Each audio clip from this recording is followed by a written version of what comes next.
ఏంటి వెంకటేశ్వర స్వామి వారి న్యూ బూందీ పోర్టును Chennai super Kings team sponsorship చేస్తుందా? ఫ్రెండ్స్, మీరు ఎప్పుడైనా అబ్జర్వ్ చేశారు అది తిరుమలలో? Hello friends, welcome back to my YouTube channel. Full hype ఇచ్చిన సినిమా అట్టర్ ఫ్లాప్ అయితే ఎట్లా ఉంటుంది? ఈ ట్రిప్ కూడా అంతే. ఎంతో ఆశగా ఎగ్జైట్మెంట్తో ఒక 1 వీక్ ముందు నుంచి ట్రిప్ ప్లాన్ చేసుకున్నా. ఫైనల్గా తిరుమల వచ్చేసరికి ఫుల్ వర్షంలో తడిసి ఫీవర్ వచ్చేసింది. ఇంత ఫీవర్లో కూడా నాకు ఒక ఫేవర్ జరిగింది. అదేంటో ఈ వీడియోలో చెప్తా, ఎక్కడ స్కిప్ చేయకుండా లాస్ట్ వరకు చూడండి. ఇంకా హైదరాబాద్ నుంచి తిరుపతికి అయితే చాలా ట్రైన్స్ అయితే అందుబాటులో ఉన్నాయి. నేను వెళ్ళిన train Kacheguda to Chengalpattu express, train number 17652. ఇది ప్రతిరోజు 5 o'clockకి కాచిగూడలో స్టార్ట్ అవుతుంది. నెక్స్ట్ డే రేణిగుంట రీచ్ అవుతుంది. ఈ ట్రైన్ తిరుపతి స్టేషన్ వెళ్ళదు. తిరుపతి స్టేషన్కి టికెట్లు దొరకకపోతే ఈ ట్రైన్లో ట్రై చేయండి. మేము ఎర్లీ మార్నింగ్ 5 o'clockకి రేణిగుంట స్టేషన్ రీచ్ అయ్యాము. రేణిగుంటలో దిగగానే భారీ వర్షం.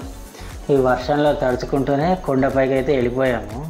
సో ఫస్ట్ ఆఫ్ ఆల్ నా ప్లాన్ ఏంటంటే, ఏ రోజు టికెట్లు ఆ రోజు ఇస్తారు, ఆ టైం స్లాటెడ్ టోకెన్ తీసుకొని దర్శనం చేసుకుందామని నా ప్లాన్. సో ప్లానింగ్ లేకుండా తిరుపతి వెళ్తే ఎట్లా ఉంటుందో ఇక్కడ తెలిసిందే. సో ఇప్పుడు ఆ రూల్ మార్చేసినారంట. ఈరోజు దర్శనం చేసుకోవాలి అంటే ముందు రోజు 4 o'clockకి టికెట్లు ఇస్తారు. నేను అట్లా కాకుండా ఏ రోజు ఆ రోజే ఇస్తారు కదా అని చెప్పి డైరెక్ట్గా విష్ణు నివాసంకి వెళ్ళిపోయా. అక్కడ టికెట్లు లేవు. సరే ఏదైతే అది అయిపోతుంది, ఇంకా సర్వదర్శనానికి వెళ్ళిపోదామని చెప్పి కొండపై దాకా వెళ్ళిపోయా.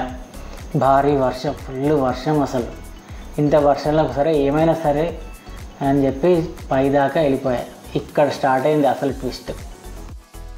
త్వరలోనే బ్రహ్మోత్సవాలు ఉన్నాయి కదా, వచ్చే దారంతా బ్రహ్మోత్సవాలకు ఏర్పాట్లు అయితే చాలా బాగా గ్రాండ్గా చేస్తున్నారు. అండ్ వర్షం వల్లనో లేకపోతే మా రీజన్ ఏంటో తెలియదు కానీ ఈ మాడ వీధుల్లో చాలా తక్కువ మంది జనం కనిపిస్తున్నారు. మేబీ ముందు రోజు లైన్లలో ఉండొచ్చు, లేకపోతే హెవర్ చూడండి మొత్తం వర్షం నీళ్ళు నిలబడిపోయింది మాడ వీధుల్లో. ఇంత వర్షంలో కూడా అసలు మనోళ్ళు తగ్గరు అసలు తిరుపతిలో. అండ్ ఇక్కడ చూస్తున్న ఈ పవర్ జనరేట్ చేసే ఫ్యాన్స్ ఉన్నాయి కదా, ఇవి నేను ఇంతకుముందు ఎప్పుడు అబ్జర్వ్ చేయలేదు తిరుమలలో. ఫస్ట్ టైం అబ్జర్వ్ చేశా. ఇది బ్రహ్మోత్సవాల టైం కదా, ఏర్పాట్లు అయితే బాగానే జరుగుతున్నాయి ఇక్కడ.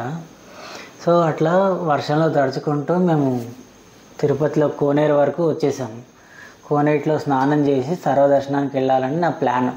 ఎందుకంటే మనకు టికెట్లు ఏం దొరకలేదు. సో ఇక్కడ సర్వదర్శనం చేసే వరకు అంతా బాగానే ఉంది. వన్స్ సర్వదర్శనం చేసుకొని బయటకు వచ్చిన తర్వాత వరాహస్వామి దర్శనం కూడా చేసేసుకున్నాం. అది కూడా చాలా బాగా జరిగింది దర్శనము. వరాహస్వామి దర్శనం అయిన తర్వాత మెల్లిగా స్టార్ట్ అయింది. చిన్నగా ఒంట్లో వణుకు స్టార్ట్ అయింది. ఎందుకంటే మార్నింగ్ నుంచి వర్షంలో తడుస్తూనే ఉన్నాం కదా, మెల్లగా స్టార్ట్ అయ్యి ఆ ఫీవర్ అంతా వచ్చేసింది.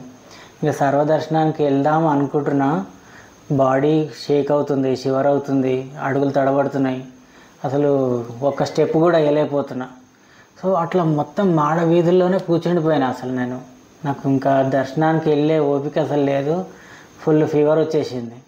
ఇట్లాంటి ఫీవర్ వచ్చే టైంలో కూడా నాకు ఒక ఫేవర్ జరిగింది. అదేంటో చెప్తా అన్నా కదా, ఇక్కడ చెప్తా చూడండి. అండ్ ఇక్కడ నేను షో ఆఫ్ చేస్తున్నాను అనుకోకుండా జాగ్రత్తగా వినండి. ఇక్కడ 2 పెద్దవాళ్ళు వెళ్తున్నారు కదా, అందులో ఈ పెద్ద ఆవిడ జస్ట్ నా ముందు నుంచి పాస్ అవుతూ వెళ్ళింది. జస్ట్ నా హెడ్ మీద ఇట్లా చెయ్యేసి వెళ్ళింది అంతే. మెల్లగా ఫీవర్ డౌన్ అవుతూ వచ్చింది. ఒక 1 hourలో మొత్తం నార్మల్ అయిపోయా. అండ్ వీళ్ళ ఫేసెస్ కూడా ఒక గోల్డెన్ కలర్లో ఇట్లా వెలిగిపోతుంది. జస్ట్ ఈ తిరుమల ట్రిప్కి రావడానికంటే ముందే ఒక వీడియో చూసా.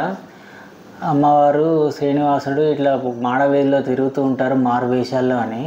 ఒక ఫ్రాక్షన్ ఆఫ్ సెకండ్ అది నిజమేనేమో అనిపించింది నాకు. వీళ్ళు వెనకాల నుంచి ఇట్లా కనిపిస్తున్నారు. అండ్ ఇది అయిన తర్వాత నేను జస్ట్ వీడియోస్ చెక్ చేసుకొని మళ్ళీ చూసా, అది నాకు ఎక్కడ కనిపించలేదు. సో నాకైతే ఒక ఫ్రాక్షన్ ఆఫ్ సెకండ్ వాళ్ళు తిరుగుతున్నారేమో అనిపించింది. మిరాకిల్ ఇది నాకు. ఇంకా తర్వాత ఇక్కడి నుంచే ఆనంద నిలయానికి దండం పెట్టుకొని నెక్స్ట్ టైం వచ్చినప్పుడు దర్శనం చేసుకుంటా అని మొక్కేసుకున్నాను. అయితే ఇక్కడ కూర్చున్నప్పుడు నేను ఒక విషయం అబ్జర్వ్ చేశా. ఇంతకుముందు దర్శనానికి వచ్చినప్పుడు ఆ ఎగ్జిట్ గేట్ దగ్గర చాలామంది సెల్ఫీలు తీసుకుంటుండే. చాలామంది ఫోటోలు అవి తీసుకునేవాళ్ళు. ఇప్పుడు ఒక అబ్జర్వ్ చేసిన ఏంటంటే, ఇప్పుడు బ్రహ్మోత్సవాల టైం కదా, ఇక్కడ ఒక రథం కన్స్ట్రక్షన్ చేశారు. అందరు ఈ రథం దగ్గర ఫోటోలు దిగుతున్నారు. ఆ ఎగ్జిట్ గేట్ దగ్గర ఫోటోలు దిగే వాళ్ళు చాలా తక్కువైపోయినారు. అంటే బ్రహ్మోత్సవాల టైం కదా, మళ్ళీ రథం కనిపించదనేమో ఈ రథం దగ్గర ఫోటోలు ఎక్కువైనాయి, కానీ ఆ ఎగ్జిట్ గేట్ దగ్గర కొంచెం తక్కువైనాయి అనిపించింది. ఒక 2-3 అవర్స్ అట్లా మాడవీధుల్లో టైం స్పెండ్ చేసిన తర్వాత ఆ మాడవీధుల్లో ఒక ప్రదక్షిణం పూర్తి చేసి, ఆ తర్వాత ఆ ఆధార్ కార్డు మీద 2 లడ్డూలు ఇస్తారు కదా, అవి 2 తీసుకొని నేను నా రిటర్న్ జర్నీ అయితే స్టార్ట్ చేశాను హైదరాబాద్కి. ఇది ఒక సంతోషించదగ్గ విషయం. దర్శనం అవ్వకపోయినా ఒక ఆధార్ కార్డు మీద 2 లడ్డూలు ఇస్తున్నారు, అది సంతోషం. ఇగో ఇది లడ్డూలు తయారు చేసే ప్లాంట్. ఇది కూడా నేను విజిట్ చేశాను. వీలైతే మీరు కూడా ఒకసారి చూడడానికి ట్రై చేయండి. జస్ట్ ఈ లడ్డు ప్రసాదం కౌంటర్ పక్కనే ఉంటుంది, లెఫ్ట్ సైడ్లో. ఇది ఫ్రెండ్స్, ఇది నాకు తిరుమలలో జరిగిన ఎక్స్పీరియన్స్. మీరు ఎప్పుడైనా లైఫ్లో ఇట్లాంటి ఎక్స్పీరియన్స్ ఫేస్ చేశారా? ఒకవేళ చేస్తే కామెంట్ బాక్స్లో కామెంట్ చేయండి. అంతవరకు వీడియోని లైక్ చేయండి, షేర్ చేయండి, సబ్స్క్రైబ్ చేయండి. పక్కన ఉన్న బెల్ ఐకాన్ కూడా క్లిక్ చేయండి.